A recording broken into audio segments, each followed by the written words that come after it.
À l'Ouest, rien de nouveau. Si, il y a du nouveau puisque je refais une vidéo dessus. Ce film dont on a déjà parlé sur cette chaîne nous a été largement commenté et vendu comme étant l'un sinon le film de guerre le plus réaliste sur la Première Guerre mondiale. Il nous montre la Grande Guerre côté allemand, ce qui est déjà original et très appréciable, mais aussi au plus près du soldat. On voit alors la guerre dans toute sa réalité crue, sa froideur mécanique, dans toute son horreur. Ce film que j'avais adoré, je vous en avais déjà fait une critique au moment de sa sortie, mais aujourd'hui je vais l'aborder sous un autre angle. Au-delà de ses qualités cinématographiques indéniables, peut-on affirmer que ce film est réaliste, qu'il nous donne une image convaincante de la Grande Guerre. C'est parti pour une plongée au cœur des tranchées allemandes.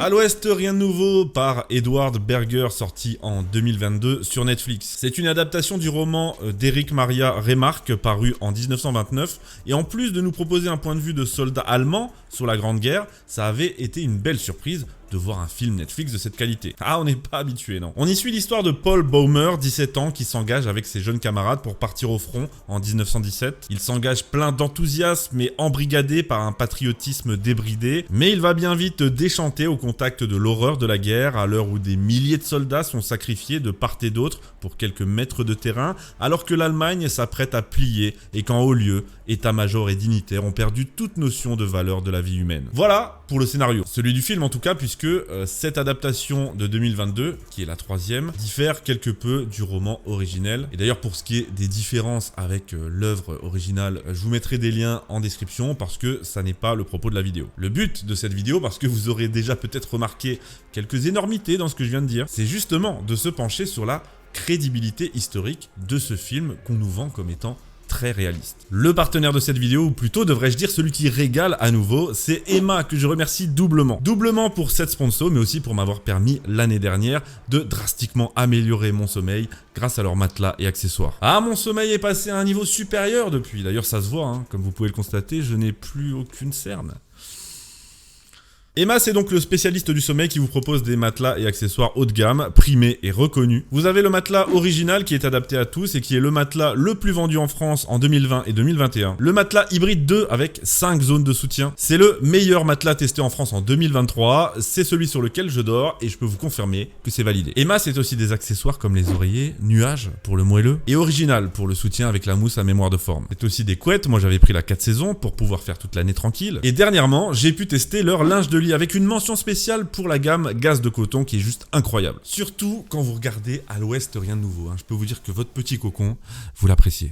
C'est garanti 10 ans, payable en plusieurs fois. Vous avez 100 nuits d'essai. La livraison et les retours sont gratuits et surtout, il y a de grosses promos en ce moment. Jusqu'au 9 septembre minuit, c'est les offres Back to School avec jusqu'à 50% de réduction sur le site. Vous ajoutez à cela le code LAN qui vous offre 10% de réduction supplémentaire. Oui, c'est cumulable avec les promos et ça c'est formidable. Et c'est donc le moment parfait d'investir dans votre sommeil sans vous ruiner avec un rapport qualité-prix imbattable. Je vous invite dès maintenant à vous rendre sur leur site grâce au lien en description, à parcourir leur catalogue et surtout à profiter des promos de rentrée. Je dis merci à Emma et je peux vous assurer que bientôt vous en ferez de même. Allez, on continue. Revenons au film. Déjà rapidement, je rappelle qu'à l'époque je l'avais déjà adoré et maintenant après l'avoir vu une seconde fois, je peux vous dire que ce sentiment est largement confirmé. Le film est esthétiquement magnifique, très prenant, quoique le rythme soit parfois mal géré.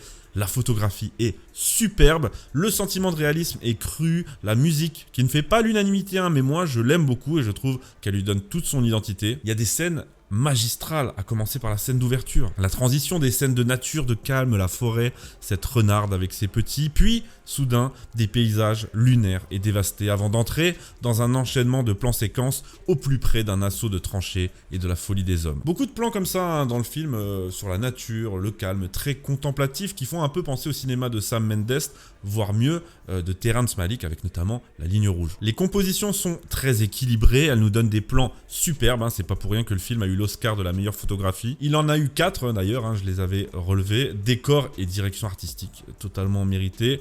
Photographie superbe. Musique, moi je valide. Et meilleur film international. Il y a d'autres scènes marquantes, bien sûr, comme ce combat avec le poilu dans le trou d'obus qui est absolument irrespirable. Ou encore l'assaut français avec les chars et les lance-flammes. Vous inquiétez pas, on va y revenir. Bref, c'était et c'est toujours, selon moi, un excellent film. Maintenant, entrons dans le vif du sujet. Est-il crédible et réaliste dans ce qu'il nous propose, dans sa représentation de la Première Guerre mondiale, des combats et de la vie des tranchées. Je vais procéder point par point, comme ça ce sera plus simple. Pour ce qui est de l'adaptation par rapport au roman, je ne ferai qu'une remarque, mais très importante. On est passé d'une œuvre légitimement pacifiste à un film plutôt anti-militariste dans le ton, et ça c'est très dommage. Alors qu'en 1929, Remarque prônait ce pacifisme légitime par humanisme, lassitude historique et par pure compassion envers les vies humaines, le film de 2022, avec ses scènes rajoutées, des négociations de paix avec l'état-major, les officiers, les dignitaires déconnectés qui ne sont pas dans le livre, prend clairement un parti pris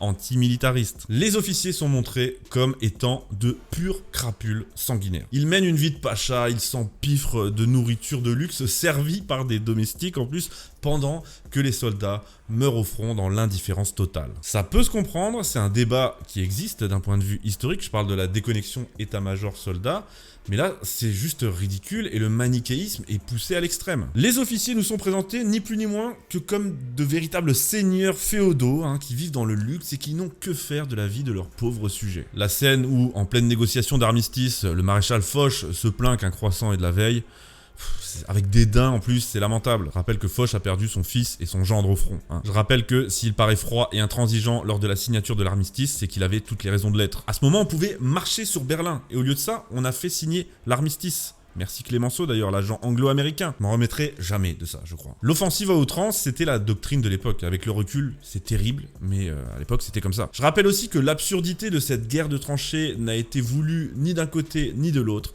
Elle s'est imposée et elle a été subie. Dans le roman de 1929, l'ennemi, c'est la guerre justement. C'est ni le soldat d'en face, ni l'état-major ou les politiques. Le film a voulu créer des méchants venant malheureusement renforcer ces clichés sur la Première Guerre mondiale.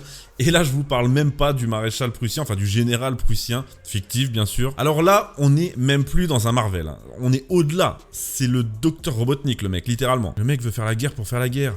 Pire écriture de personnage de tout le film. Avec sa fameuse offensive à 15 minutes de la fin de la guerre, qui n'a jamais eu lieu. La dernière offensive de la guerre est d'ailleurs française, j'en parlais dans ma critique précédente, il s'agit de la tristement célèbre bataille de Vrigne-Meuse. Une dernière offensive française lancée sur la Meuse le 10 novembre, la veille de l'armistice, histoire, dit-on, de peser sur les négociations. Ils se battront jusqu'à la fin, et le dernier mort de la guerre d'ailleurs n'est pas Paul Baumer, comme le film nous le montre, mais un Français, le soldat de première classe Augustin Trébuchon, estafette de la 9e compagnie, qui est tué d'une balle dans la tête à 10h50, à 10 minutes de l'arrêt des combats. Sa mort, comme celle de tous les Français tombés ce jour-là, en ce 11 novembre, sera d'ailleurs habilement antidatée au 10 novembre. Donc un certain manichéisme, une caricature grossière de l'officier et des états-majors, une dernière offensive fictive. Quoi d'autre? Le personnage principal, Paul Baumer, est fictif lui aussi, quoique l'auteur lui ait probablement donné son nom en hommage au véritable Paul Baumer qui était un aviateur allemand réputé, surnommé l'Aigle de Fer. Concernant sa date d'engagement, 1917, elle est purement fantaisiste. Dans le livre d'ailleurs, c'est 1915. Au début du film, dans une scène qui est très réussie, ces jeunes hommes partent au combat la fleur au fusil, enthousiastes et embrigadés par leurs professeurs et les discours patriotiques enflammés. En réalité, en 1917, plus personne n'a ce genre de discours. Non seulement l'Allemagne va mal, elle perd la guerre, les grèves et la famine s'installent, mais en plus de ça, plus personne n'est dupe. Des centaines de milliers de soldats sont rentrés chez eux dans des cercueils, tout le monde a connaissance de l'horreur des grandes batailles, de l'horreur et de l'absurdité de cette guerre. Si le film choisit 1917, c'est pour ne pas avoir à traiter tout le conflit, ce qui lui demanderait plus de moyens, problème que n'avait pas le livre. Ça n'enlève rien, encore une fois, à son début qui est très réussi, avec cette désillusion qui est profondément marquante, avec les uniformes remplacés et tout. Bref, cinématographiquement, c'est génial. Maintenant, allons sur le terrain. Au niveau des tranchées, c'est plutôt bien représenté, la boue, les rats, le froid, la faim, la fatigue, l'ennui, et parfois on s'ennuie aussi. Ça manque d'un peu de bruit et d'artillerie omniprésente et massive. Il est vrai. Seul petit problème, les tranchées françaises sont identiques aux tranchées allemandes, ce qui est faux. Les tranchées allemandes étaient bien aménagées, renforcées, car les Allemands étaient là pour rester. Par contre, les tranchées françaises sont, pour beaucoup, plus sommaires, temporaires, parce que le but est de reprendre du terrain. Et les Français ne croulent pas non plus sous le saucisson et le pinard. Pas non plus de casquettes souples, en 1918.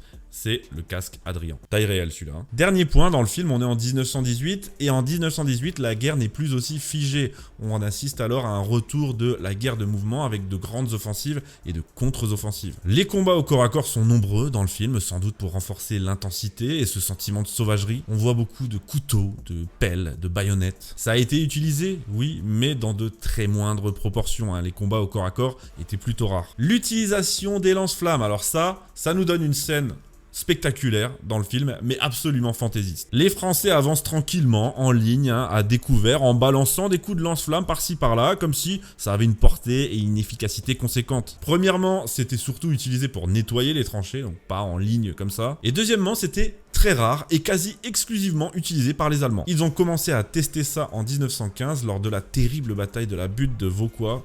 J'avais déjà fait une vidéo là-dessus. Les Français ont d'ailleurs tenté d'en faire de même, ça a été un désastre. Une troupe de sapeurs-pompiers de Paris a lancé du liquide enflammé en direction des Allemands. Malheureusement, le vent a fait que ce feu est revenu vers les Français qui ont eu à déplorer des dizaines de morts et blessés. Les lance-flammes en utilisation individuelle comme ça, portées sur le dos, ne feront véritablement leur apparition que lors de la Seconde Guerre mondiale. Passons aux chars maintenant. C'est toujours dans la même scène et c'est tout aussi impressionnant. Franchement, rien à dire, hein, la scène où les chars français approchent juste avant les lance-flammes est incroyable.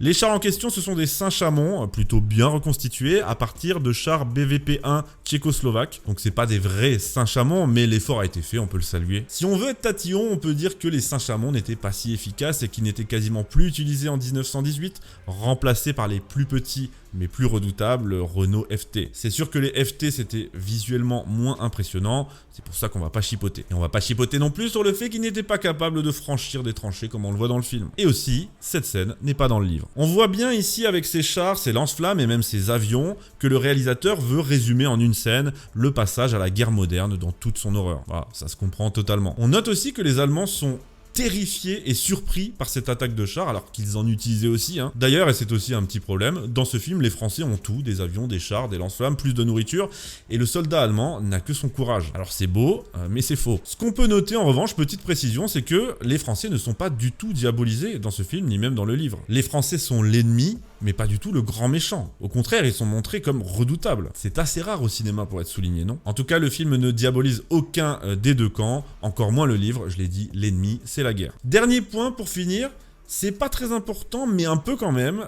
C'est problématique, disons, le fermier en colère. Dans le livre, tout comme dans le film, Paul Baumer se rend avec son camarade, Kat, dans une ferme pour voler de la nourriture. Le fermier français n'est évidemment pas content et les poursuit en tirant des coups de fusil. Typiquement français jusque-là, on est d'accord. On assiste à cette scène deux fois, une fois vers le début, milieu du film, et une deuxième fois à la toute fin. Et cette scène est très importante, narrativement. Ceux qui ont vu le film le savent. Dans le scénario, elle a une place assez importante. Et pourtant, elle n'a rien de réaliste. C'est ça qui est dommage. Pourquoi? Eh bien parce que je rappelle qu'on est en territoire occupé. En territoire français occupé par l'Allemagne. C'est une occupation très dure, impitoyable, et à aucun moment, un paysan français n'était en mesure de tirer sur des soldats allemands avec son fusil. Un fusil qui n'avait d'ailleurs plus, hein. Tout était réquisitionné, armes, nourriture, et les Allemands n'avaient qu'à se servir. Les civils français n'avaient absolument pas leur mot à dire. Ils devaient travailler pour les Allemands quand ils n'étaient pas tout simplement envoyés dans des camps. Donc cette scène ne tient pas debout malgré son importance dans l'histoire, c'est dommage. Voilà, je pense avoir fait le tour des points historiques les plus importants. Si vous en avez d'autres, il y en a forcément, mettez-moi ça en commentaire. On vous attend les spécialistes. Encore une fois, ça n'enlève rien, tout ce que je viens de dire, à la qualité du film, ça reste du cinéma. Le seul point gênant, je dirais, c'est le message détourné vers l'antimilitarisme, ça c'est vraiment dommage. Sinon, tous ces rappels ne sont là que pour vous informer, pour vous parler du film comme de l'histoire et,